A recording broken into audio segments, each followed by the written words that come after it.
Back to Good Morning Boss. Mga boss, alam niyo ba na nagbukas ang biggest grand ballroom sa Pilipinas dyan sa lungsod ng Pasay? Alamin natin yan dito lamang sa EBC.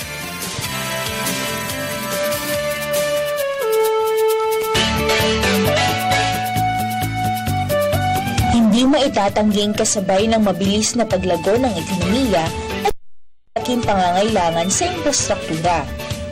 Kasama na rin dito ang mga lugar na pagdarausan ng mahalagang pagtitipon ukol sa business, leaders meeting, international forums at entertainment shows. Kamakailan ay pinasinayaan ng isang hotel sa Pasay City ang pinakamalaking ballroom hall sa buong Pilipinas na dinaluhan ng iba't ibang mahalagang tao mula sa iba't ibang larangan. Well, today is a very special day. We're very proud to announce the launching, the grand opening of the largest ballroom in the Philippines.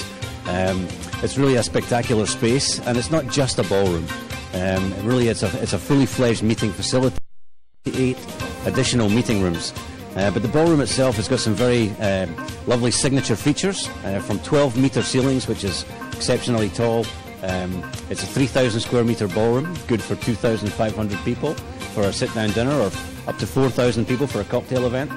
And it's also great for our performances and concerts. The economy of the Philippines has been growing over the last 5 years at record rates, and so it's important for us to be represented. And we see this is a great opportunity. This is a wonderful resort that's here. There's a lot of demand. There's demand locally, and there's also demand from travelers coming from outside, from China, Korea, and we think this is a great venue. So having a ballroom in the city and maybe in the country is a wonderful experience for us. Mataas ang kumpiyansa nila na malaki ang gagampanan nitong papel sa Filipino events and markets. Well, our expectations are this is really a showcase of the Philippines. It's something that's going to provide a service to the meetings, conventions, market in the Philippines and also regionally. Where we've got really, global standards of luxury, service and functionality here. So it's something that we can really be proud of, and we'll look forward to welcoming the world to Manila to create more jobs, which is great. We're going to generate more revenue, pay more taxes, and so of course those are all benefit the local economy. Mapalad ang Pilipinas dahil sa tiwala kakaloob ng mga foreign and local investors.